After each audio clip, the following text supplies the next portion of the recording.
Praise the Lord. கர்த்தர் நல்லவே, கர்த்தர் நல்லவே, கர்த்தர் நல்லவே. ஆண்டவருடைய நாமத்துக்கு மகிமையும் கிருபையும் தயவும் மாட்சிமையும் வல்லமையும் உண்டாவதாக. நல்ல அருமையான இந்த காலை, இந்த ராத்திரி நேரத்திலே, இந்த இரவுக்கு இரவு ஜெபத்தின் மூலமாக மீண்டும் ஒரு விசையாய் நீங்களும் நானும் ஒருமித்து கர்த்தரை உயர்த்தும்படி ஆண்டவர் கொடுத்த நல்ல கிருபைக்காக தேவனை துதிக்கிறேன், ஸ்தோத்தரிக்கிறேன், கர்த்தருடைய நாமத்தை உயர்த்துகிறேன். இந்த நாட்களில் நாம் தொடர்ந்து யோசேப்பின் குடும்பம் என்ற தலையங்கத்திலே அந்த யோசேப்பின் குடும்பத்தினரை சார்ந்த ஒவ்வொருவராக நாம் தேவனுடைய கிருபையினால் பார்த்து வருகிறோம்.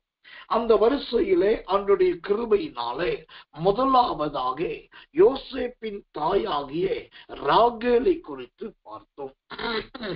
இரண்டாவதாக யோசேப்பின் தகப்பனாகிய யாக்கோபை குறித்து பார்த்தோம்.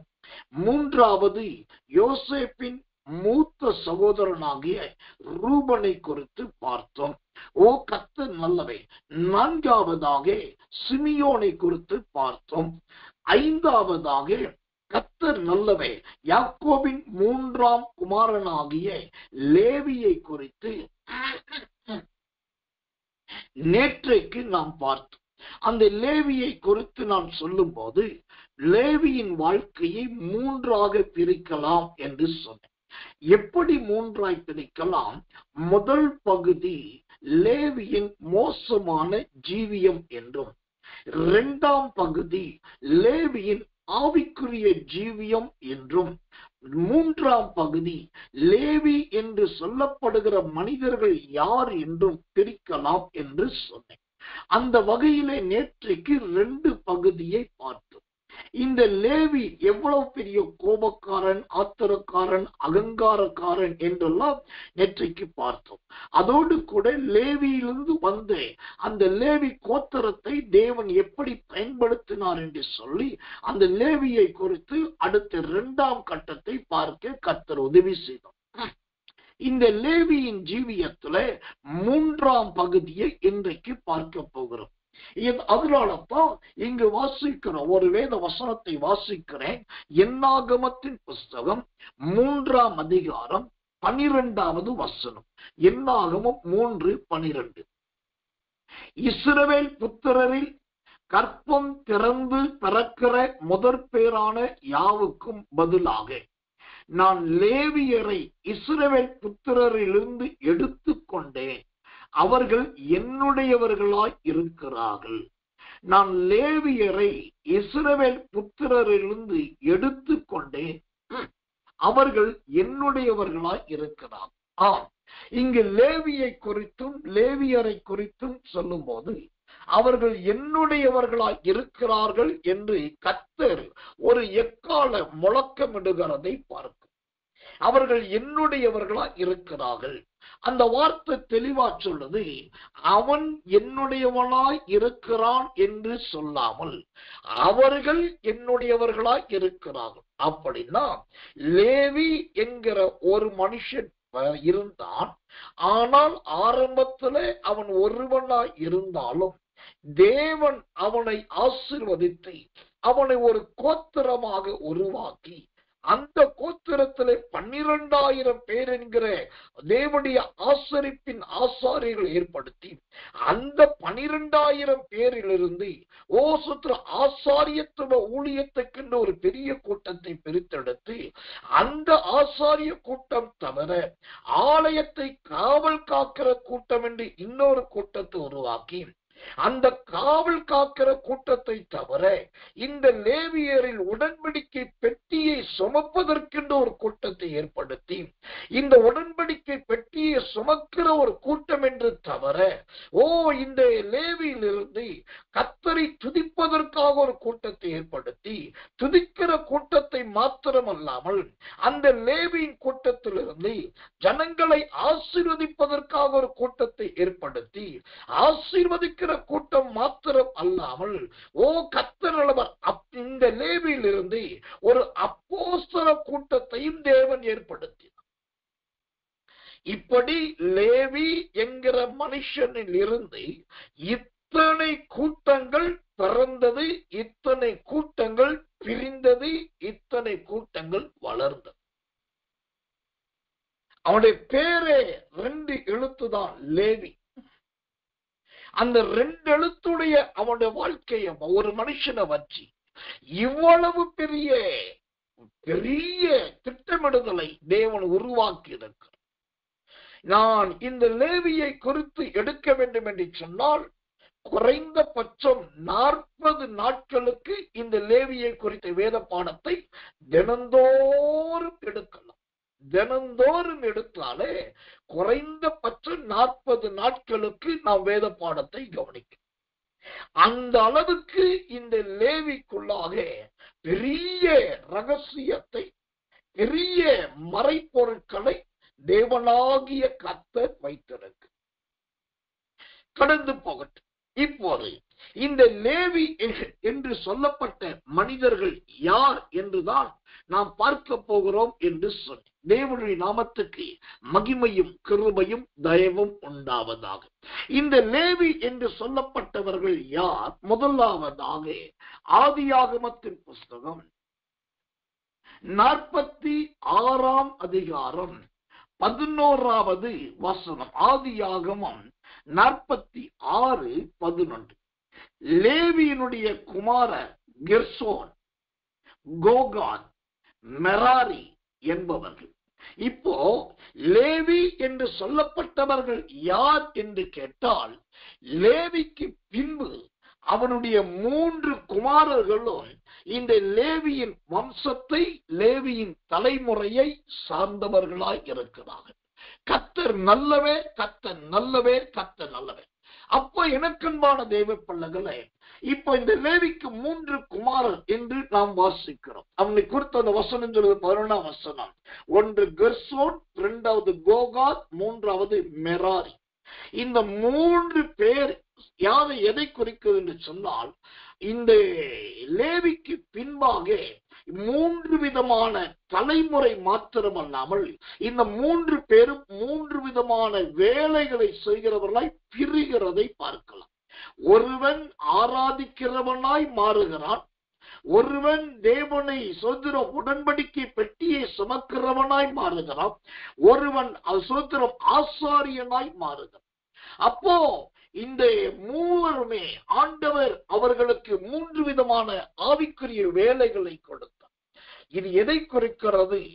ஒரு தேவ பிள்ளையின் வீட்டிலே கர்த்தரால் கொடுக்கப்படுகிற அந்த தேவ பிள்ளைகள் வாழ்க்கையில தேவனுடைய திட்டத்தை நிறைவேற்றக்கூடியவர்களாய் நம்முடைய பிள்ளைகளும் கண்டிப்பாய் இருக்க வேண்டும். தேவனுடைய ஊழியத்தை செய்கிறவர்களா இருக்க வேண்டும். அது ரொம்ப முக்கியம், ரொம்ப அவசியம். கர்த்தர் நல்லவன். டாக்டருக்கு படிக்கிறவங்க தன் பிள்ளைகளை கட்டாயம் லட்சம் அல்ல கோடி கணக்கில் செலவழிச்சாவது டாக்டருக்கு படிக்க வைக்கிறார். இப்படி ஒவ்வொருவரையும் சொல்லலாம். ஆனா ஊழியக்கார வீட்டில்தான் ஒரு காலத்துல என்ன வருமானம் வந்தாலும் வராவிட்டாலும் பரவாயில்ல, நீ ஊழியத்தை செய், அதுதான் மோட்சத்துக்கு நன்மை என்று சொல்லி பிள்ளைகளை அன்போடும் கடிந்து கொண்டும் ஊழியத்துக்கு அனுப்பினார். ஆனா இன்றைக்கு விஞ்ஞானம், அறிவியல், தத்துவம் இதெல்லாம் பெறுகிறபடினால் தாம் பிள்ளை உயர்ந்த இடத்துல இருக்கணும், பேரோடு இருக்கணும், புகழோடு இருக்கணும் சொல்லி இவர்கள் ஊழியத்தை செய்து பிள்ளைகளை வேற எதுக்கோ ஆயத்தப்படுத்துகிறார்கள், அனுப்பி வைக்கிறார்கள். ஆனால் இந்த லேவியின் குடும்பத்துல 3 பேரும் தேவனுடைய ஊழியத்தை செய்கிறவர்களாய் மாறுகிறார்கள். கர்த்தர் நல்லவர், கர்த்தர் நல்லவர், கர்த்தர் நல்லவர். இந்த லேவி என்று சொல்லப்பட்ட மனிதர்களில் 2வதாக இன்னொரு மனுஷனை காண்பிக்கிறேன். ஆதியாகமத்தின் புஸ்தகம் 49ஆம் அதிகாரம் 5வது வசனம். கர்த்தர் நல்லவர். 49:5. அங்க பார்க்கிறோம், சிமியோனும் லேவியும் ஏக சகோதரர் என்று பார்க்கிறோம். சிமியோனும் லேவியும் ஏக சகோதரர். அப்படி பார்த்தால் இந்த லேவி கோத்திரத்திலே இந்த சிமியோனையும் அவனுடைய பேர் இணைக்கப்படுகிறதை பார்க்கலாம். இவங்க 2 பேரும் ஒரு பட்டயத்தின் 2 பக்கங்களாய் இருந்தார்கள். ஒன்றாய் போவார்கள், ஒன்றாய் வருவார்கள், ஒன்றாய் யோசிப்பார்கள், ஒன்றாய் யுத்தத்தை நடப்பிப்பார்கள். கர்த்தர் நல்லவே. அப்போ இந்த சிமியோனும் அந்த லேவியை சார்ந்தவனாகவே காணப்படுகிறான். நான் கடந்த நாட்களில் சிமியோனை குறித்து நிறைய காரியங்களை விரிவாய் பார்ப்பதற்கு தேவன் நமக்கு உதவி செய்தார். இப்ப இந்த லேவியின் குடும்பத்தை சார்ந்தே லேவி என்று சொல்லப்படுகிற மனிதர்களில் முக்கியமான இன்னொரு மனுஷனை உங்களுக்கு காண்பிக்க விரும்புகிறேன். யாத்திரையாகமத்தின் புஸ்தகம் 2ஆம் அதிகாரம் 1வது வசனம். யாத்திரையாகமம் 2:1. லேவியின் குடும்பத்தாரில் ஒருவன் லேவியின் குமாரத்திகளில் ஒருத்தியை விவாகம் பண்ணினான். திரும்ப வாசிக்கிறேன், கொஞ்சம் கவனமா கவனிங்க. லேவியின் குடும்பத்தாரில் ஒருவன் லேவியின் குமாரத்திகளில் ஒருத்தியை விவாகம் பண்ணினான். இப்போ இங்கு சொல்லப்படுகிற லேவியின் குடும்பத்தாரில் ஒருவன் என்று சொல்லப்படுகிறது யார் என்று சொன்னால், மாபெரும் தீர்க்கதரிசியும் மெய்ப்பனுமாகிய மோசேயுடைய அப்பா. மோசேயுடைய அப்பா. இந்த மோசேயின் அப்பாவுக்கு பேர் அம்ராம். இந்த அம்ராம் யார் என்று சொன்னால், கர்த்தர் நல்லவே லேவி கோத்திரத்தை சார்ந்த லேவியின் இனத்தில வந்த சுதந்திரம் ஒரு லேவியரா இருக்கிறார். கர்த்தர் நல்லவே, கர்த்தர் நல்லவே, கர்த்தர் நல்லவே. இந்த அம்ராமை குறித்து யாத்திரையாகமத்தின் புஸ்தகம் 6ஆம் அதிகாரம் 18வது வசனத்தை வாசித்தா, யாத்திரை 6:18 சொல்லுது, கோகாத்தின் குமாரர் அம்ராம் என்று பார்க்கிறோம். இந்த அம்ராம் தான் சோத்திரம் மோசேயுடைய தகப்பன். கர்த்தருடைய நாமத்துக்கு மகிமை உண்டாவதாக. அப்படி பார்த்தால் இந்த லேவியரில் இருக்கிற விசேஷமான மனிதர்களில் ஒருவர் இந்த மோசேயின் தகப்பனாகிய அம்ராம். இந்த அம்ராமுகிட்ட நமக்கு என்னையா சத்தியம் இருக்கு அப்படின்னு கேட்டா, கர்த்தர் நல்லவே, இந்த அம்ராமுடைய வித்து தான், இந்த அம்ராமுடைய ஜனனம்தான், இந்த அம்ராம் மூலமாய் வந்த மோசேதான் இந்த உலகத்துக்கும் மெய்ப்பர்களுக்கும் ஊழியர்களுக்கும் பெரிய ஒரு அப்போஸ்தலனாகிய மோசேயை கொடுத்தார். அப்போ ஆண்டவர் இந்த அம்ராமை லேவி கோத்திரத்திலிருந்து தெரிந்து கொண்டார் என்று சொன்னால், இந்த அம்ராம் கொடுத்தது ஒரு மோசே, கர்த்தர்களே. ஆனால் அந்த மோசே கொடுத்ததோ உலகத்தின் சட்ட திட்டங்களையே கொடுத்து. எனக்கன்பான தேவ பிள்ளைகளே, வயது முதிர்ந்த தகப்பன்மாரும் வயது முதிர்ந்த தாய்மாரும் ஒன்றை தெரிந்து கொள்ள வேண்டும். எனக்கு வயசாயிருச்சு, முன்ன மாதிரி சாப்பிட முடியல, முன்ன மாதிரி வேலை செய்ய முடியல, மாதிரி ஊழியம் செய்ய முடியல, அதனால இப்படி ஆயிட்டு நீங்க சோர்ந்து போயிருக்கலாம். நான் சொல்றேன், தயவு செய்து சோர்ந்து போகாதீங்க. நீங்க பெரிய ஊழியத்தை செய்தீங்களோ இல்லையோ, பெரிய சபைகளை கட்டினீங்களோ இல்லையோ, பெரிய சாதனைகள் படைச்சீங்களோ இல்லையோ, ஒரே ஒரு மோசே அல்லது ஒரே ஒரு யோகவேத் அல்லது ஒரே ஒரு தேவ பிள்ளைய நீங்க நல்லா பெற்றெடுத்து அல்லது அவர்களை கர்த்தருக்குள் நடத்தி இருந்தால், நீங்கள் ரட்சிப்புக்குள்ளும் கிருபைக்குள் நடத்தினது ஒருவராயிருக்கும். ஆனால் நீங்கள் நடத்தின அந்த ஒருவர் உங்களுக்கு பின்பு கோடான கோடி பேரை நடத்துகிறவராய் மாறும். இதுதான் அம்ராமுடைய ஆசீர்வாதம், அம்ராமுடைய ரகசியம். கர்த்தருடைய நாமத்துக்கு மகிமை உண்டாவதாக. அப்போ நம் மூலம் யாரோ ஒரே ஒருவர் தொடப்பட்டார். வேதத்திலே அதற்கு ஏற்ற ஒரு உபமானத்தை காண்பிக்கிறேன். லூக்கா சுவிசேஷம் 1ஆம் அதிகாரத்துல சகரியா எலிசபெத் என்கிற அருமையான ஒரு ஊழியக்கார குடும்பம். அவங்க ரொம்ப காலமா ஊழியம் செய்யறாங்க.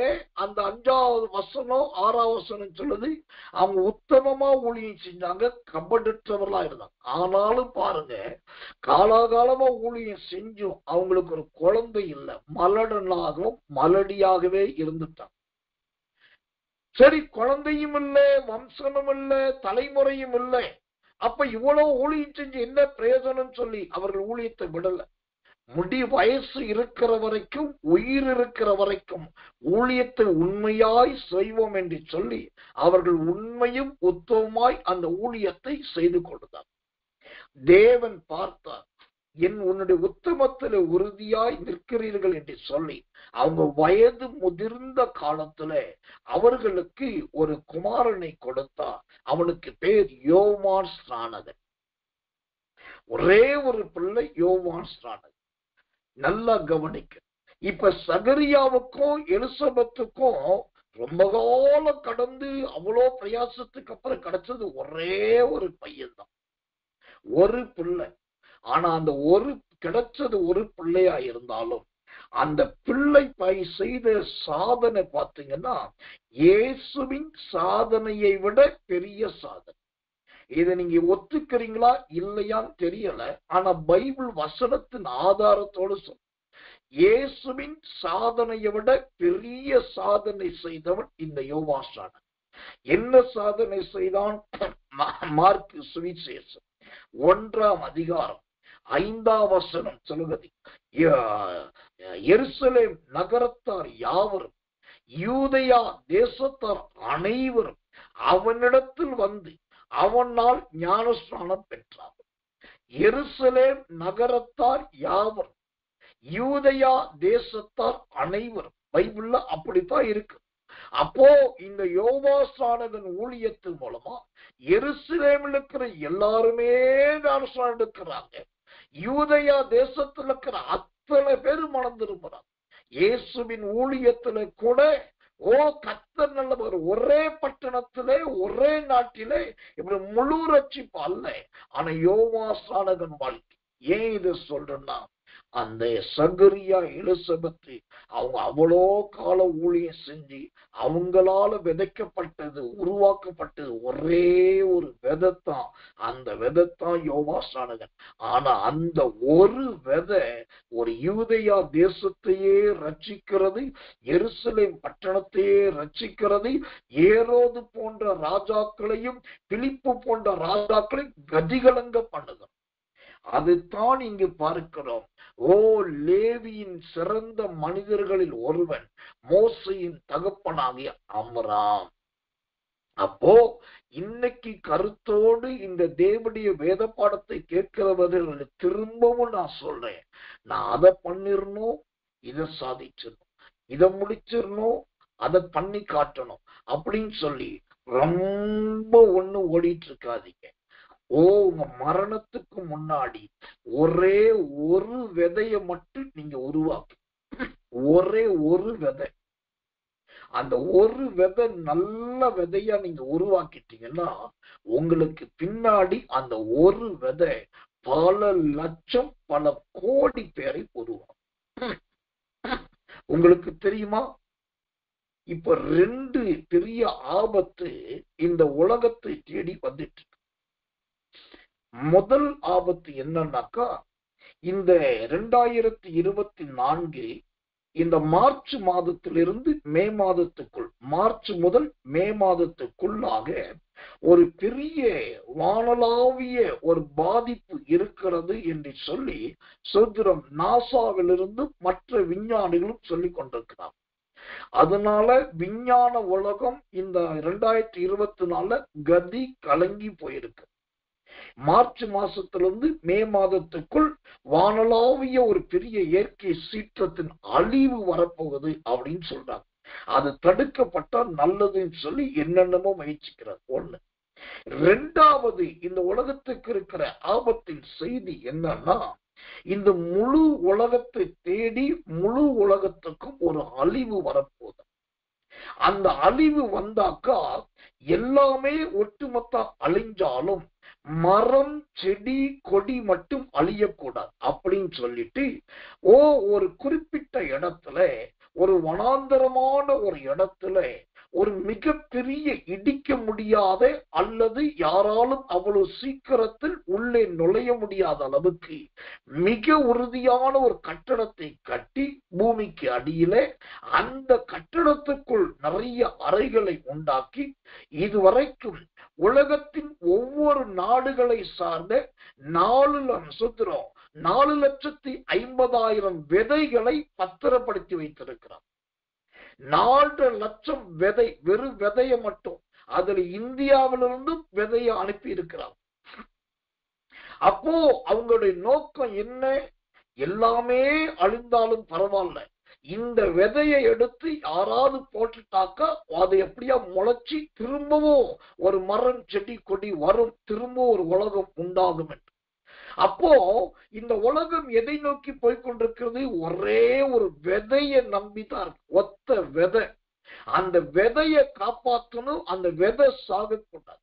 அந்த விதை கீழே விழுந்து முளைச்சாக்க திரும்பவும் மரமாகும்.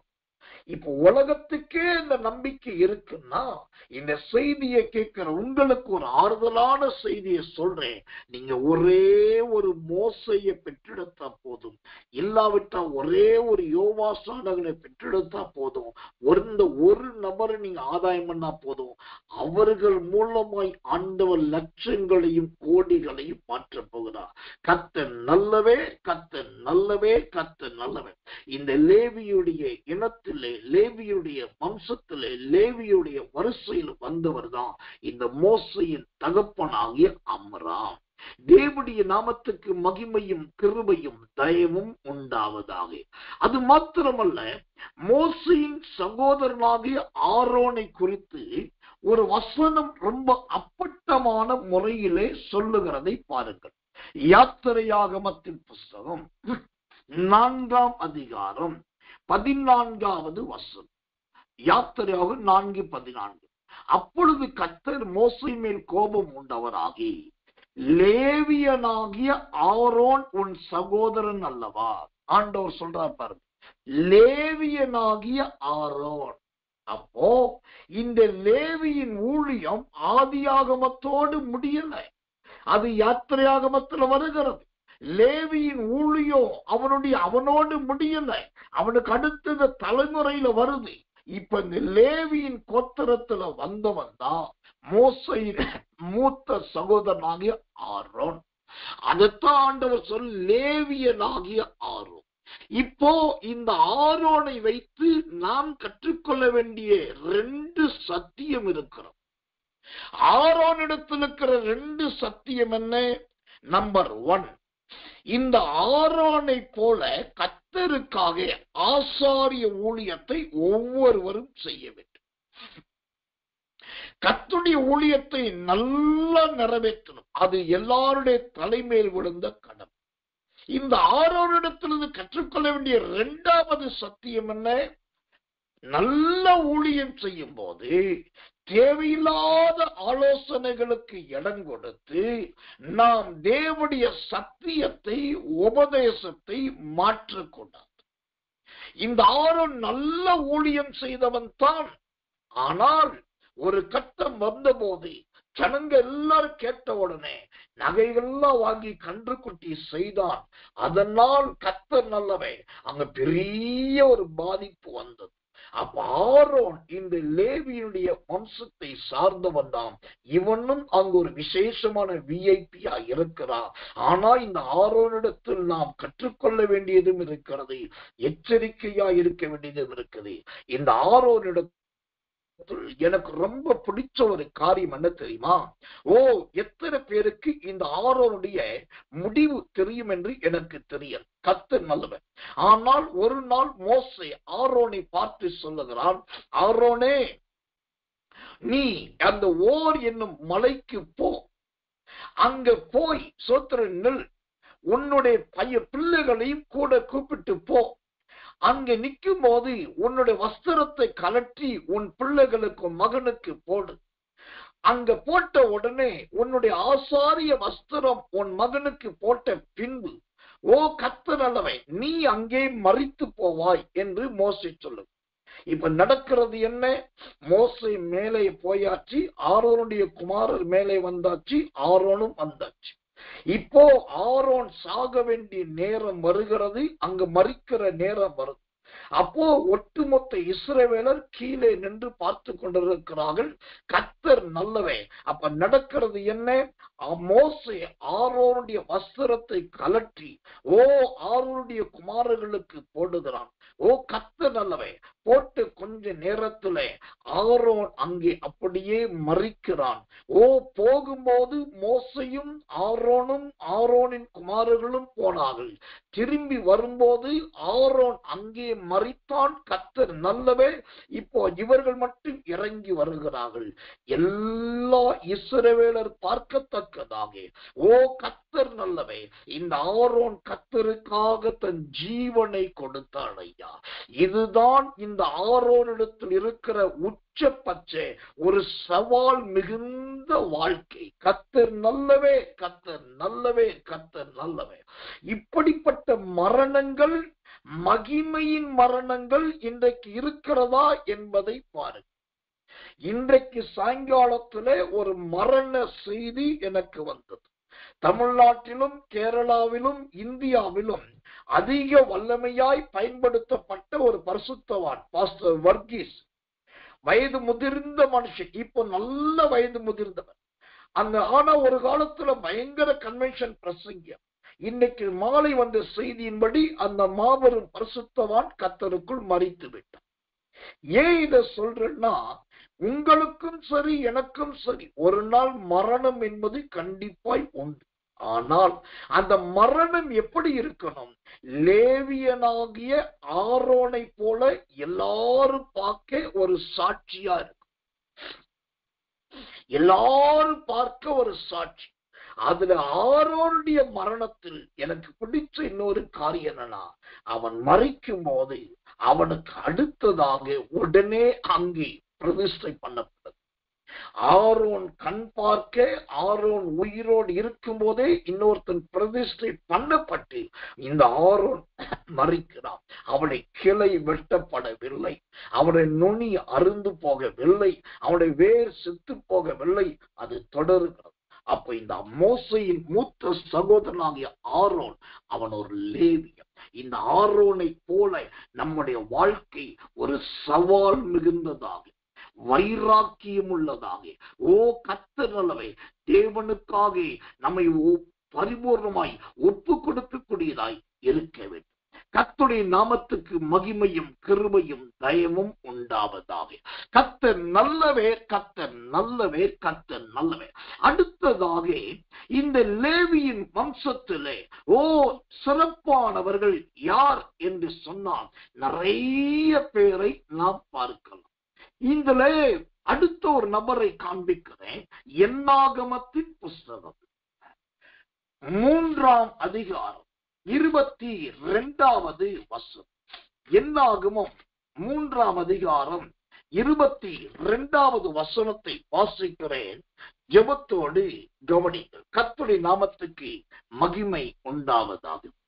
அவர்களில் ஒரு மாதம் முதல் அதற்கு மேற்பட்ட வயதுள்ள ஆண் பிள்ளைகள் எல்லாம் எண்ணப்பட்ட போது எண்ணப்பட்டவர்கள் 7500 பேராய் இருந்தார்கள். கர்த்தருடைய நாமத்துக்கு மகிமை உண்டாவதாக. இங்கு ஆரோனுடைய குமாரன் எலெயாசார், கர்த்தர் வசனம் மாறி இருக்கிறது.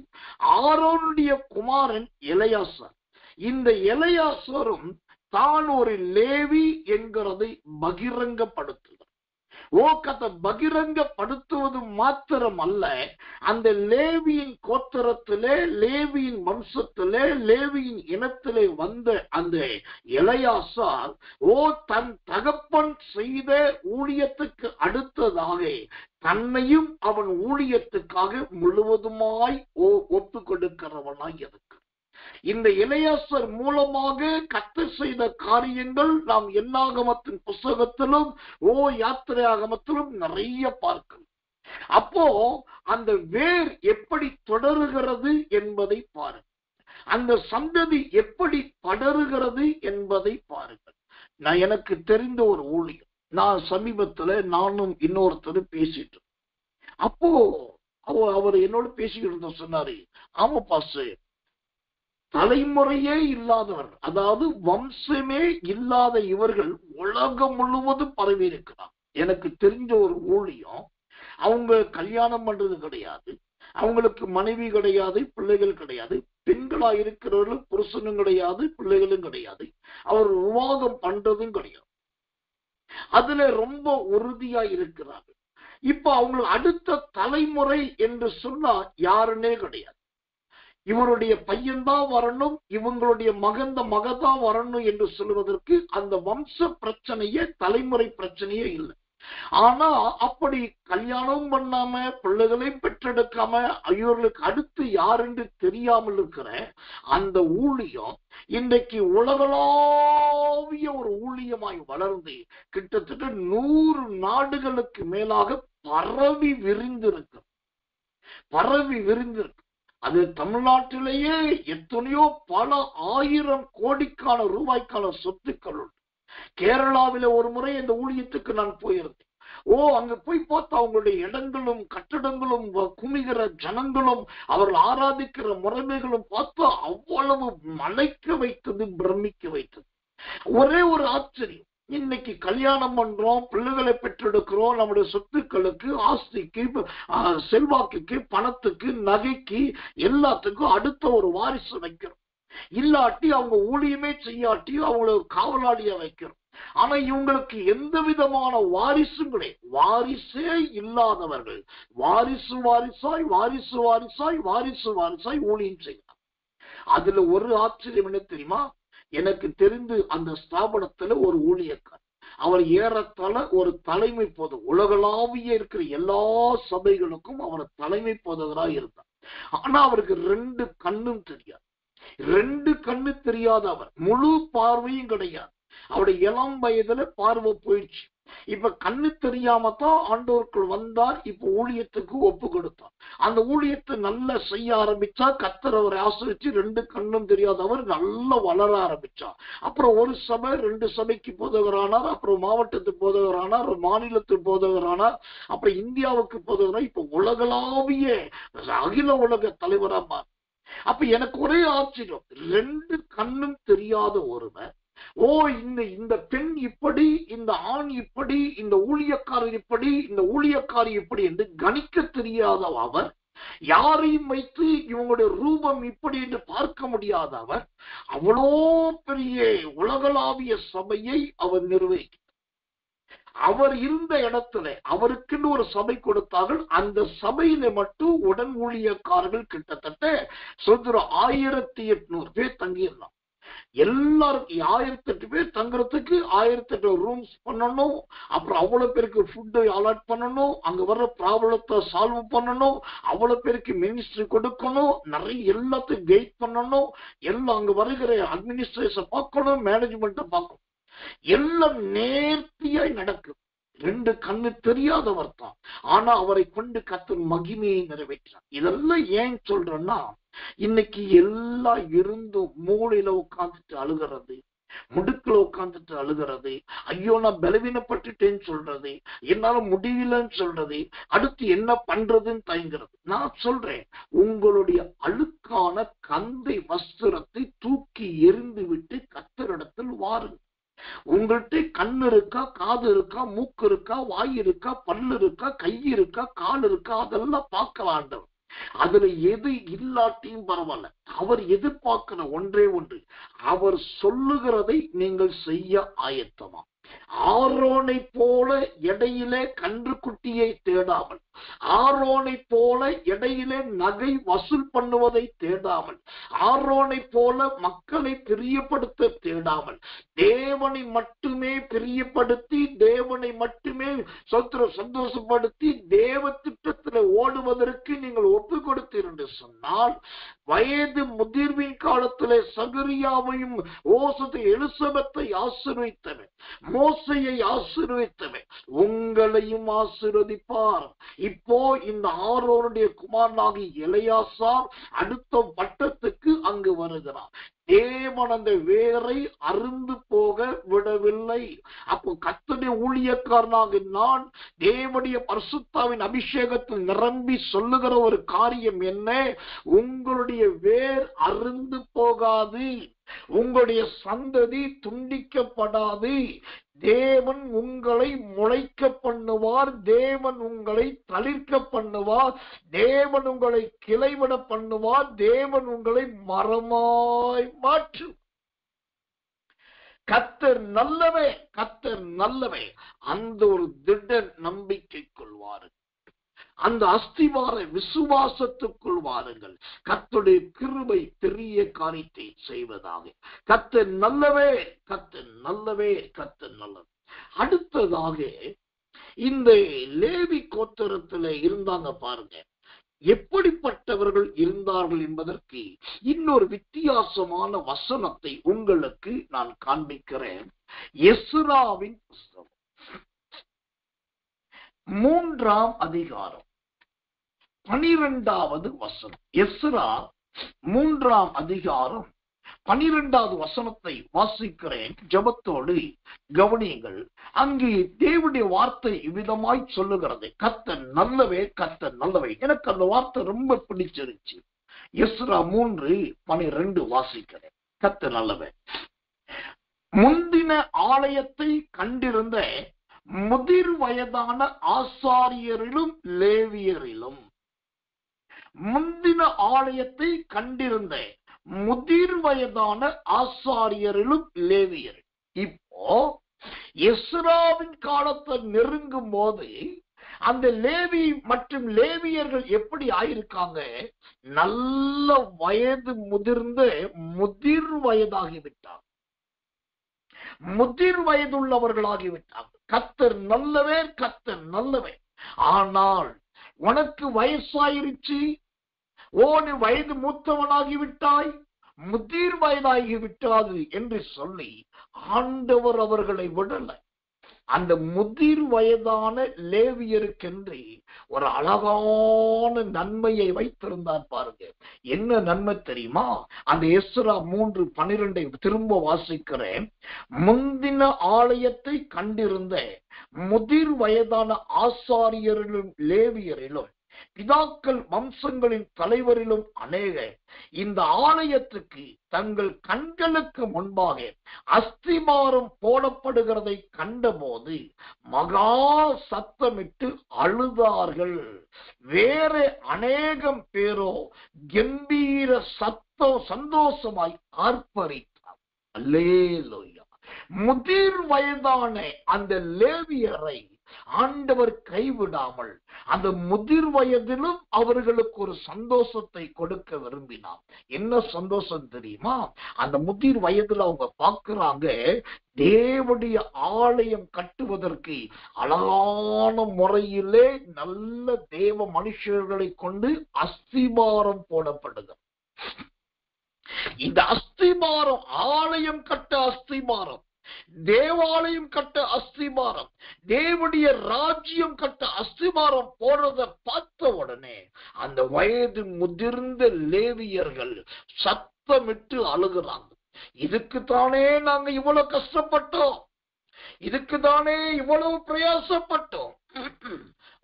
இப்பொழுது இந்த ஆலயத்துக்கு அஸ்திபாரம் போடப்படுகிறதே, ஆண்டவரே இவ்வளவு பெரிய அற்புதத்தை செய்ததற்காக நன்றி என்று சொல்லி அவர்கள் ஆனந்த கண்ணீரோடு கர்த்தரை துதிக்கிறார். இது எதை குறிக்கிறது? அந்த முதிர் வயதினர் எதை விரும்புவார்கள் என்பதை கர்த்தர் அறிந்தது. அன்றைக்கிருந்த லேவியர்கள், லேவி கோத்திரத்தார் விரும்பினது எது தெரியுமா?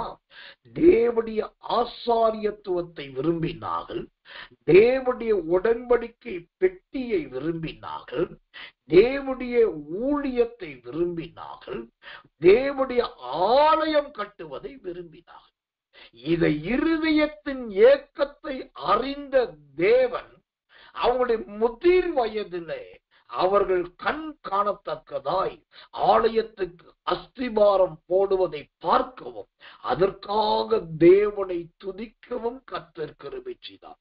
இதுதான் தேவனுடைய இருதயம். அவருக்கு தெரியும் யாருக்கு என்ன செய்ய வேண்டும், யார் எதை விரும்புவார்கள், யாருக்கு எது சந்தோஷமாயிருக்கும் என்று அவருக்கு தெரியும். அவர் இடம் பார்த்து, நாள் பார்த்து, பக்குவம் பார்த்து உதவி செய்கிறார். இந்த எஸ்ராவின் காலத்தில் முதிர் வயதான லேவியர்கள் தேவனுடைய ஆலயத்தின் அஸ்திபாரம் போடுவதை பார்த்து சந்தோஷப்பட்டதை போல கர்த்தருடைய ஊழியக்காரனாகி நான் சொல்லுகிறேன், உங்கள் கண்களும் இப்படி நன்மையானவைகளை காணும்படி கர்த்தர் செய்வார்.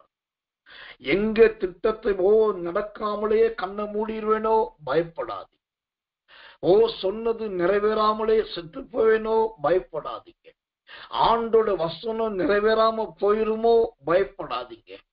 எப்போ நடக்கும் தெரியலையே கலங்காதீங்க. ஒன்னே ஒன்னு சொல்றேன், உங்க முதிர் வயதிலும் நீங்கள் தப்பாமல் கனி கொடுத்து கொண்டே இருங்கள். உங்க முதிர் வயதிலும் நீங்கள் தப்பாமல் கனி கொடுத்து கொண்டே இருங்கள். உங்க வேலை கர்த்தருக்கு கனி கொடுக்கிற வேலை. அந்த கனி கொடுக்கிற வேலையை மட்டும் கரெக்டா நீங்க பண்ணீங்கன்னா உங்க முதிர் வயதிலே உங்க இருதயத்தை எப்படி களிப்பாக்க வேண்டுமோ அதை தேவன் கண்டிப்பாய் களிப்பாக்கும்.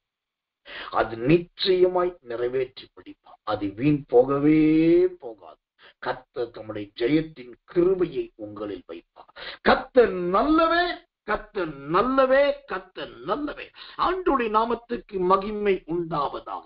இப்படியாய் இந்த லேவி என்று சொல்லப்படுகிற மனுஷர்களை குறித்து நான் சொல்ல வேண்டுமானால் நூற்றுக்கணக்கான மனிதர்களை குறித்து வேதம் விவரித்துக் கொண்டே வருகிறது. அவர்கள் பெயர் பட்டியல் முதற்கொண்டு கொடுக்கப்பட்டு வருகிறது.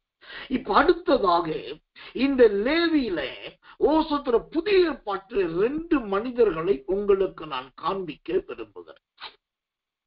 முதலாவதாக லூக்கா சுவிசேஷத்தின் புஸ்தகம் 5ஆம் அதிகாரம் 27 மற்றும் 29வது வசனங்கள். லூக்கா 5ஆம் அதிகாரம் 27 மற்றும் 29வது வசனங்கள். இவைகளுக்கு பின்பு அவர் புறப்பட்டு ஆயத்துறையில் உட்கார்ந்திருந்த லேவி என்னும் பேருடைய ஒரு ஆயக்காரனை கண்டு எனக்கு பின் சென்று வா என்றார். 29வது வசனம். அந்த லேவி என்பவன் தன் வீட்டிலே அவருக்கு பெரிய விருந்து பண்ணினான். அநேக ஆயக்காரரும் மற்றவர்களும் அவர்களோடு கூட பந்தி இருந்தார்கள். கர்த்தர் நல்லவே. இப்ப கவனிங்க. இப்ப புதிய ஏற்பாட்டில ஆண்டவராக இயேசு ஊழியம் செய்து கொண்டு வருகிற நேரத்துல ஆயத்துறை வழியாய் போகிறார். அப்போ அங்க ஒருத்தர் உட்கார்ந்து இருக்கிறான். கர்த்தர் நல்லவே. அவன் ஒரு லேவியன். அவனை பார்த்து கூப்பிடுறார், எனக்கு பின்னாக வா என்று கூப்பிட்ட உடனே 28ஆம் வசனம் சொல்லுது, அவன் எல்லாவற்றையும் விட்டு எழுந்து அவருக்கு பின் சென்றான். எல்லாவற்றையும் விட்டு எழுந்து அவருக்கு பின் சென்றான். பின் சென்றவன் மாத்திரம் அல்ல, அடுத்து 29ஆம் வசனம் சொல்லுது, அவன் இயேசுவுக்கும் இயேசுவோடு இருந்த சீசர்களுக்கும் ஒரு பெரிய விருந்து பண்ணுகிறான். அல்லேலூயா. ஆதியிலே அந்த லேவி பொல்லாதவன் என்று பெயர் பெற்றவன். பிற்காலத்திலே அந்த லேவி கோத்திரத்தை தேவன் தனக்கென்று தேர்ந்தெடுத்து ஆசாரியத்துவத்தின் பட்டத்தை கொடுத்தா. இப்ப அந்த ஆசாரியத்துவத்தின் பட்டத்தில் வருகிற லேவி என்கிறவன் ஆண்டவருக்கு ஒரு பெரிய விருந்தையே கொடுக்கிறான். கர்த்தருக்கு மகிமை உண்டாவதாக. அந்த விருந்து நாளும் அது எப்படிப்பட்ட விருந்து பாருங்க. 30ஆம் வசனம் சொல்லுகிறது, வேதபாரகரும் பரிசேயரும் அவருடைய சீசருக்கு விரோதமாய் முறுமுறுத்து நீங்கள் ஆயக்காரரோடு பாவிகளோடு போஜன பானம் பண்ணுகிறது என்ன? மற்றவர்கள் பொறாமைப்படக்கூடிய அளவுக்கு ஒரு விருந்தை இவன் ஆண்டவருக்கு கொடுக்க. ஒரு தேவ பிள்ளை ஒரு ஊழியக்காரருக்கு விருந்து கொடுக்கிறதுனா இப்படி இருக்கணும். ஊழியக்கார் வந்தாரு, நல்லா சாப்பிட்டாரு, சூப்பரா இருக்குன்னு சொன்னாரு, கையை தொடச்சாரு, போனார் என்பதை விட ஊழியக்காரருக்கும் ஊழியக்காரர்களுக்கும் ஊழியங்களுக்கும் நாம் கொடுக்கிற போஜன வகைகளை சுற்றிலும் இருக்கிறவர்கள் பார்க்கும் போது அவங்களுக்கு அந்த முறுமுறுப்பும் சூத்திரம் புலம்பலும் உண்டாக வேண்டும். அது ரொம்ப முக்கியம். கர்த்தர் நல்லவை. வந்துட்டாங்க, ஏதோ ஒரு காப்பியை கொடுக்கிறோம், ஒரு தண்ணியை கொடுக்கிறோம், ஓடுன ஒரு ஜூஸ கொடுக்கிறோம் என்பது அல்ல. நாம் கொடுக்கிறது எதுவாயிருந்தாலும் அது விலையேற பெற்றதா இருக்க வேண்டும், நல்ல நேர்த்தியானதா இருக்க வேண்டும். அது ரொம்ப மற்றவர்கள் பார்த்து பிரமிக்கத்தக்கதாய் பேசக்கூடியதா இருக்க வேண்டும். சிலர் சொல்லுவாங்க, இது ஆடம்பரம் இல்லையா, அதுக்கு அவ்வளவு பணம் செலவழிக்கலாமா, அது கர்த்தருடைய காசு இல்லையா, இது கர்த்தருடைய ஊழியத்தில் வந்த காணிக்கை அல்லவா, அது இப்படி செய்யலாமான்னு. நான் சொல்றேன், எல்லாவற்றிலும் நாம் குறையும் குற்றமும் காண்கிறவர்களாய் இருக்காமல் கூடுமான வரைக்கும் நாம் செய்கிற ஒவ்வொன்றும் தரம் வாய்ந்ததா இருக்கணும்.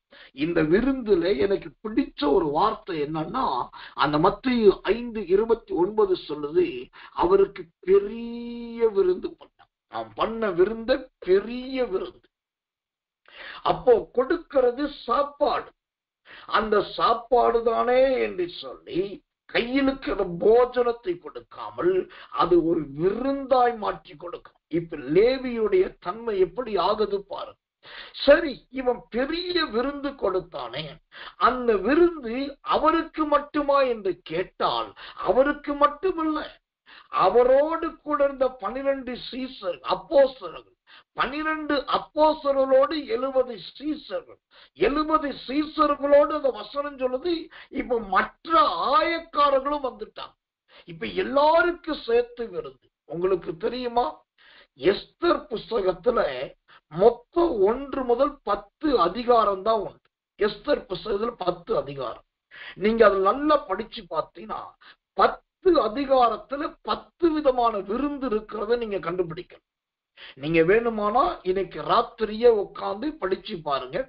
எஸ்தர் புஸ்தகத்துல 10 விதமான விருந்து கொடுக்கப்பட்டது. ஒருவேளை படிச்சுட்டு நோட் பண்ணி, இல்ல பாஸ்டர் 7 தான் இருக்கு, 4 தான் இருக்கு, இல்ல 9 தான் இருக்குது, 10 கிடையாதுன்னு நீங்க யாராவது சவால் விட்டால், உங்களுக்கு அந்த 10 விருந்து எந்தெந்த விருந்து என்பதையும், எந்தெந்த அதிகாரத்தில் எந்தெந்த வசனத்தில் இருக்கிறது என்பதையும் நான் உங்களுக்கு வசனத்தோடு எடுத்து காண்பிக்க ஆயத்தமா இருக்கிறேன். இதெல்லாம் நாம் தெரிந்து கொள்ள வேண்டும். அன்றைக்கு எஸ்தர் காலத்துல 10 விருந்து கொடுக்கப்பட்டது. இங்கே இயேசுவின் காலத்தில் இந்த லேவி பெரிய விருந்து கொடுக்கிறார். தேவனுடைய நாமத்துக்கு மகிமை உண்டாவதாக. இரண்டாவது, புதிய ஏற்பாட்டிலே இன்னொரு லேவியை நான் சொல்லுகிறேன். அப்போஸ்தலர் நடபடிகள் புஸ்தகம் கடைசியாக இந்த லேவியை குறித்து பார்க்க போகிறோம். அப்போஸ்தலர் நடபடிகள் 4ஆம் அதிகாரம் 36வது வசனம். அப்போஸ்தலர் 4:36வது வசனம்.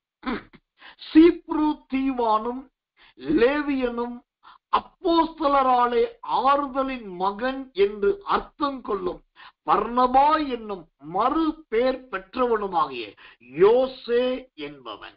ஆமென். இங்கு பர்னபா என்கிற மனுஷனை பார்க்கிறோம். இவன் லேவி என்று பார்க்கிறோம். சீப்ரு தீவானும் லேவி என்னும் இந்த லேவியன் தான் பின் நாட்களிலே யோசே என்கிற பேரோடும் பர்னபா என்கிற பிரபல்ய பேரோடு கூட காணப்படுது. கர்த்தருக்கு மகிமை உண்டாதாக. இந்த பர்னபா என்கிற லேவியை குறித்து நாம் கற்றுக்கொள்ள வேண்டிய காரியம் என்று சொன்னால் நிறைய இருக்கிறது, ஏராளம் இருக்கு. அதுல ரொம்ப முக்கிய காரியம் என்னன்னாக்கா, இந்த லேவியனாகிய இந்த பர்னபா தன்னுடைய நிலத்தை விற்று அதை கொண்டு வந்து அப்போஸ்தலருடைய பாதத்திலே வைத்தான். அல்லேலூயா. அப்போஸ்தலர் 4:37 கடைசி வசனம் சொல்லுது, தனக்கு உண்டாயிருந்த நிலத்தை விற்று அதன் கிரயத்தை கொண்டு வந்து அப்போஸ்தலருடைய பாதத்தில் வச்சான். இப்ப கவனிங்க, அவனுக்கு ஒரு பெரிய நிலம் ஏக்கர் கணக்கா இருக்கு. அந்த ஏக்கர் கணக்கான நிலத்தை வித்துட்டா அதுல ஒரு பெரிய பண தொகை வருது. அதை எடுத்துட்டு வந்து ஊழியத்துக்கு கொடுக்க போறான். ஊழியத்துக்கு கொடுக்க போகும்போது, பாஸ்டர் ஐயா, அம்மா, நான் சர்ச்சுக்கு இவ்வளவு பெரிய காணிக்க கொண்டு வந்திருக்கேன், பகிரங்கமா சொல்லாம ரொம்ப அமைதலோட தாழ்மையோடு கொண்டு வந்து ஊழியக்காரருடைய காலில் வைக்கிறான். அப்ப என்ன அர்த்தம்? என்னுடைய ஏக்கர் கணக்கான நலம் ஊழியக்காரருடைய உங்க கால்களுக்கு சமம் என்ற அர்த்தம். எந்த அளவுக்கு ஒரு தாழ்மை பாருங்க, எந்த அளவுக்கு ஒரு அர்ப்பணிப்பு பாருங்க. அதனாலதான் இந்த பர்னபாவை குறித்து சமாதானம் பண்ணுகிறவன் என்று வேதம் சொல்லுது. இவன் ஊழியமே 2 பேரை இணைக்கிற ஊழியம், 2 பேரை சேர்க்கிற ஊழியம். ஓசத்துல பிரிஞ்சவர்களை சேர்த்து வைக்கிறது, சண்டைப்பட்டவங்களை சேர்க்கிறது. அப்படிப்பட்ட ஒரு லேவியனாக, அப்படிப்பட்ட ஒரு பர்னபாவாக தன்னை காண்பித்தான். எனக்கன்பான தேவ பிள்ளைகளே, யாக்கோபின் குமாரர்களே, ஓ கர்த்தர் நல்லவே, இந்த லேவி என்கிற அந்த குமாரனுடைய இனத்தையும் அவன் வம்சத்தையும் அவனுடைய குலத்தையும் அவனுடைய கோத்திரத்தையும் அதில் காணப்படுகிற பிரதான மனிதர்களை நாம் பார்க்கும்போது அடுத்த நிறைய மாற்றங்களை பார்க்கிறோம். கடைசியா காரியத்தின் கடைத்தொகையை நான் சொல்லி முடிக்கிறேன். ஆதியிலே இந்த லேவியை குறித்து ஆதியாகவும் 49 சொல்லும் போது கொடுமையின் கருவி என்று ஆண்டவர் சொன்னார். அதற்கு பின்பாக இவன் அகங்காரக்காரன் என்று வர்ணிக்கப்பட்டான். ஆனால் அதன் பின்பாக அந்த லேவி சோத்திரம் தேவனுக்காக பிரித்தெடுக்கப்பட்டவனாய் மாறினான். அப்புறம் சுதந்திரம் உள்ளவனாய் மாறினான். சுதந்திரமான பின்பு ஆசரிப்பு சுதந்திரம் உடன்படிக்கை பெட்டியை சுமக்கிறவர்களாய் மாறினான். உடன்படிக்கை பெட்டியை சுமக்க பின்பு அதுக்கப்புறம் ஆசரிப்பு கூடார வேலையிலே இறங்கினார்கள். ஆசரிப்பு கூடார வேலையில் செய்து ஆரம்பித்து அப்புறம் ஆசாரியர்களாய் பிரதிஷ்டை பண்ணப்பட்டார்கள். ஆசாரியராய் பிரதிஷ்டை பண்ணப்பட்ட அவர்கள் கர்த்தர் அல்லவே, அவர்களிலிருந்து அம்ராம், யோகபேத், மோசே, ஆரோன் போன்ற பிரதானமான தேவ மனுஷர்களை கர்த்தர் பிறப்பிக்க பண்ணினார். அந்த பிறப்பித்து முடிவிலே அவர்கள் முதிர் வயதாகும் போது ஆலயத்துக்கு அஸ்திவாரம் போடுகிறவர்களாக அவர்கள் மாறினார்கள். அஸ்திவாரம் போடுகிறவர்களாய் மாறின லேவியர் அடுத்ததாக கர்த்தர் நல்லவே, அந்த புதிய ஏற்பாட்டிலே ஆயத்துறையின் லேவியாய் மாறி தேவனுக்கு விருந்து கொடுக்கிற மனிதர்களாய் மாறினார்கள். விருந்து கொடுக்கிற மனுஷன் அதற்கு பின்பு வந்த லேவியனாகிய பர்னபாவோ தன்னுடைய காணியாட்சி நிலத்தின் காணிக்கையை கொண்டு வந்து அப்போஸ்தலருடைய பாதத்தில் வைக்கிற அளவுக்கு மிகுந்த தாழ்மையுள்ள ஒரு மனுஷனாய் மாறிவிட்டார். அதனால தான் கடைசி அந்த லேவியை குறித்து நீங்க பைபிள்ல படிச்சீங்கன்னா பரலோக ராஜ்யத்திலே இவர்களுக்கு இடம் கிடைத்ததாக வேதம் சொல்லுது. பரலோக ராஜ்யத்திலே இவர்களுக்கு ஒரு தனி வாசலே வைக்கப்பட்டது. அது லேவிக்கென்று வைக்கப்பட்டது. இந்த லேவியின் கோத்திரத்தா பரலோக ராஜ்யத்திலே சுதந்திரித்து அங்கேயும் அவர்களுடைய நாமம் சூத்திரம் ஊதப்பட்டது, அறிவிக்கப்பட்டது, சொல்லப்பட்டது.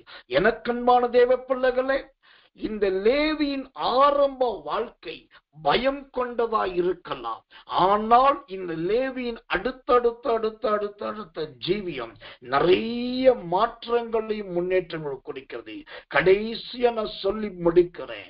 இந்த பரலோகத்தில் கிடைக்கிற பாக்கியம் வெளிப்படுத்தின விசேஷம் 7ஆம் அதிகாரம் 7வது வசனம், வெளிப்படுத்தல் 7:7. சிமியோன் கோத்திரத்தில் முத்திரை போடப்பட்டவர்கள் 12,000. லேவி கோத்திரத்தில் முத்திரை போடப்பட்டவர்கள் 12,000. இப்ப கவனிங்க, தேவ ராஜ்யத்துல கூட முத்திரை போடப்பட்ட ஒரு கோத்திரமாக இந்த லேவியின் கோத்திரம் மாறுகிறது என்று சொன்னால், லேவிக்கே தேவராஜ்யம் கிடைக்கும் என்று சொன்னால், இந்த உபதேசத்தை, இந்த சத்தியத்தை கேட்கிற உங்களுக்கும் உங்களை சார்ந்த யாவருக்கும் இதை போதிக்கிற அடியானுக்கும் கண்டிப்பாய் தேவனுடைய ராஜ்யத்தை கொடுப்பா. இதுதான் தேவனுடைய வார்த்தை. அப்ப நம்முடைய நோக்கம் என்ன? எப்படியாகிலும் கர்த்தருடைய ராஜ்யத்தை போய் அடைய வேண்டும். அந்த ராஜ்யத்தில் போய் பங்கு பெற வேண்டும். அந்த ஒரு பாத்திரமாக தேவன் உங்களையும் என்னையும் நம்மையும் மாற்றுவாராக. எல்லாரும் கண்களை மூடி ஒப்பு கொடுத்து கர்த்தரை ஸ்தோத்திரம் பண்ணுவோம். இயேசுவின் நாமத்தினாலே நாம் ஜெபிப்போம். அன்புள்ள நல்ல பரம பிதாவை, நல்ல அருமையான இந்த சாயங்காலம் கடந்த ராத்திரி நேரத்தில் யோசேப்பின் குடும்பத்தில் ஒவ்வொரு நபராக நாங்கள் பார்க்க தேவன் கொடுத்த நல்ல கிருபைக்காக 1 கோடி ஸ்தோத்திரம். லேவியை குறித்து நேற்றைக்கும் இன்றைக்கும் நாங்கள் நிறைய பாடங்களை கற்றுக்கொள்ள உதவி செய்கிறார். ஆரம்பத்தில் கொடுமையின் கருவி என்று அழைக்கப்பட்ட அந்த லேவி பிற்காலத்திலே ஆண்டவரே காணிக்கையை அப்போஸ்தலர் பாதத்தில் வைக்கிற ஒரு கோத்திரமாய், ஒரு வம்சமாய் மாறினதை போல், முதிர் வயதிலே தேவனுடைய ஆலயம் கட்டப்படுவதை கண்டு கர்த்தருக்கு ஸ்தோத்திரம் செலுத்தினதை போல ஆண்டவரே இன்றைக்கு இரவுக்கு ஜெபத்துக்கு வந்த ஒவ்வொருவருடைய வாழ்க்கையும் இப்படிப்பட்ட ஒரு ஆசீர்வதிக்கப்பட்ட சந்ததியாய் மாறுவது, முதிர் வயது வரைக்கும் இவர்கள் வாழட்டும். அந்த முதிர் வயதிலும் தேவனுடைய ஆலயம் கட்டப்படுவதை பார்க்கட்டும்.